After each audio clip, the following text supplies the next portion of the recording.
and ladybirds, welcome to my channel. My name is Dani.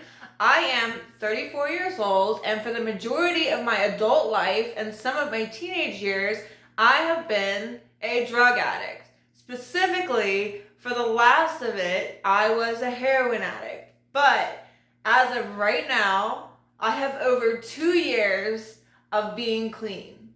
But as I found out, being clean is half the battle. I still have a lot of work on myself left to do from all of that time where I basically was just running wild. And I have my whole life ahead of me that I want to do something with. So I've kind of started a journey of self-discovery and to kind of push myself off down the path to work on myself. I've set 3 goals. Turning my house into more of a home, maintaining good physical and mental health, documenting it for YouTube. Last video, I didn't really have a video. It was just kind of like an update on what I was up to since I had like a very crazy couple of weeks. And the opposite is true now. I haven't left the house, but I'm sure everybody out there can commiserate with me. You guys probably haven't left the house either besides to do mundane tasks. Good luck if one of them was grocery shopping. I went this morning and no toilet paper, no paper goods. They didn't have my favorite cookie mix. What is wrong with you, grocery store? You need to get on that. But I'm not the only one that's being affected by this. And I want to talk about later on in the video what it would be like if I was an addict during all of this stuff and how it would affect me. But right now, I want to give you a quick little update on what I've been up to. So my boyfriend is working from home now, which is a good thing. No, it really is a good thing. I enjoy having him here, and not only that, seeing him work really impresses me. He is such a hard worker, and the work that he does, even when he explains it to me, I still have no idea. So I don't know how he does it. But at the same time, having him here when I'm filming just makes me feel so self-conscious. Another thing is that I can't go to the gym and work out. They've closed the gym. So I'm stuck doing home workouts, which isn't that big of a deal. It's just, I don't feel like I get as good of a workout, and it's kind of hard to get motivated to work out from home, if I'm to be honest. But I'm still knocking them out. One of my big fears though is that all my family as of right now, none of them are sick, so thank you Lord, but both my sister and my mom, who is no spring chicken, sorry mom, but they're both RNs, they're both healthcare providers, so they're kind of on like the front lines of all this, so that really worries me. So just say a little prayer for them. This whole thing really had me thinking on how lucky I am that this is all happening while I'm sober, because I don't even know how I would have handled this if I was still in active addiction. Because the last 5 years of my life, the majority of it I spent living in little tiny dorm rooms on the backsides of racetracks. So the backside is like the slang term for where the stables of racehorses are. And for most racetracks have little bunkhouses or other things of the sort where people that work with the horses can live. And they're normally like little buildings with tiny little dorm rooms and communal showers. So that's where I was living. I lived in one in Philadelphia Park, I lived in one in Laurel, Maryland, and I lived in one in Delaware Park. I lived the longest, oh my God, it's kind of shameful to admit this, but I lived the longest in Philadelphia Park basically for 3 years. It was like a 12 by 12 cinder block room. That was it. With a 1 window, 1 door. That was where I lived. So, especially when it comes down to right now, we're supposed to be self-isolating. Imagine how that would have been for me. To be in a 12 by 12 cinder block room by myself, nobody to keep me company. I should have checked before I made this video, but I'm pretty sure that there's still people working, taking care of the horses on the racetrack. I actually ended up calling people to see what the situation at Philadelphia Park is really like. And here to let us know is Chris Ortiz. He's been my friend for over 5 years now. He is an exercise rider, same thing that I used to do. Who do you work for at Philadelphia Park, Chris? I work for Kate DeMasi. I've been with her for going on 3 years now. Yeah. So what's the situation at Philadelphia Park like?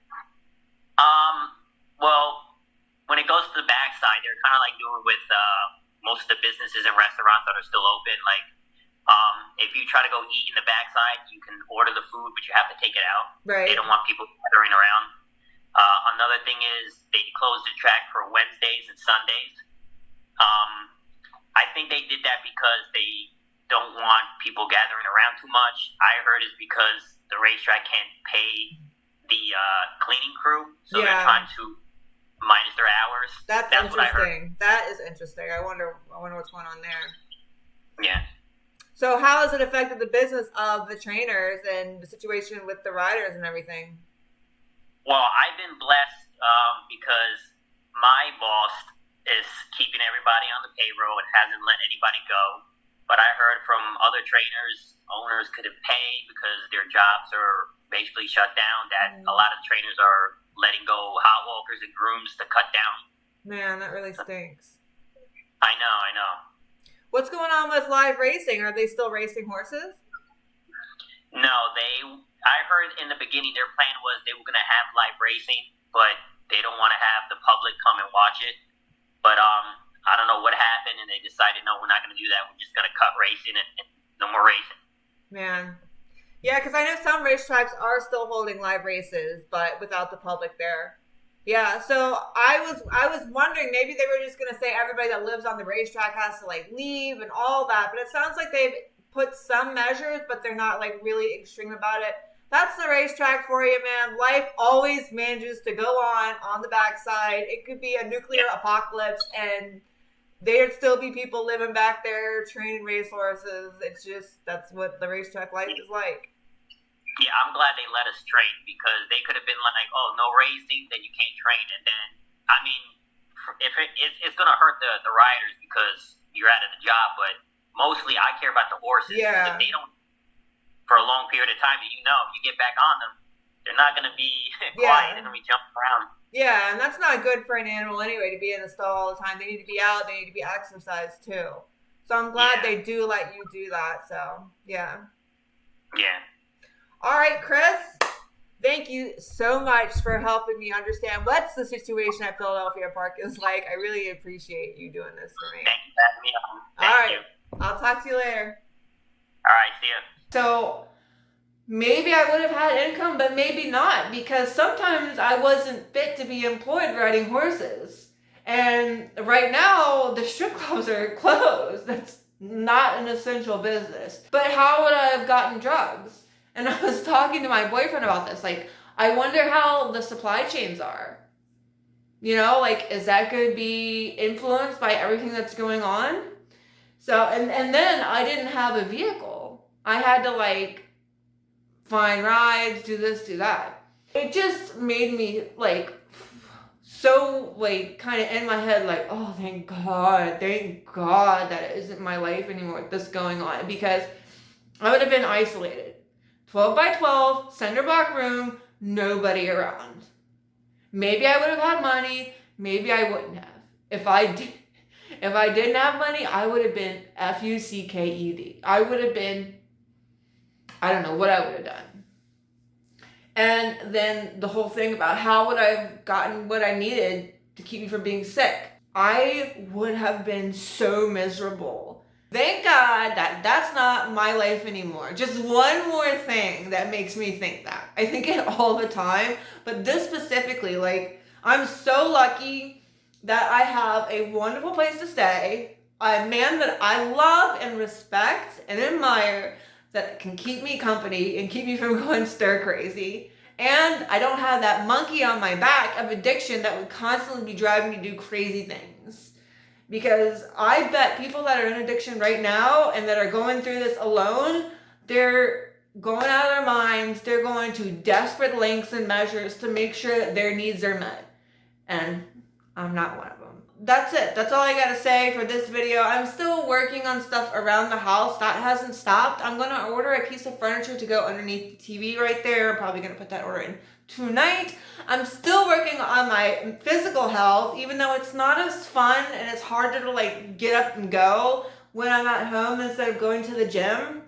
As for my mental health, I've got my wonderful man to keep me company, and I've been reading books, playing my video game, and then working on stuff for YouTube. So I hope that everybody out there is safe during this weird time and comfortable through all of this. Thank you for sticking around and watching this video with me. I really appreciate it. I hope that you can give me a big thumbs up and subscribe. Comment your thoughts down below. I would love to hear from you. Love to hear what you have to say. And thank you for watching. Have a good day.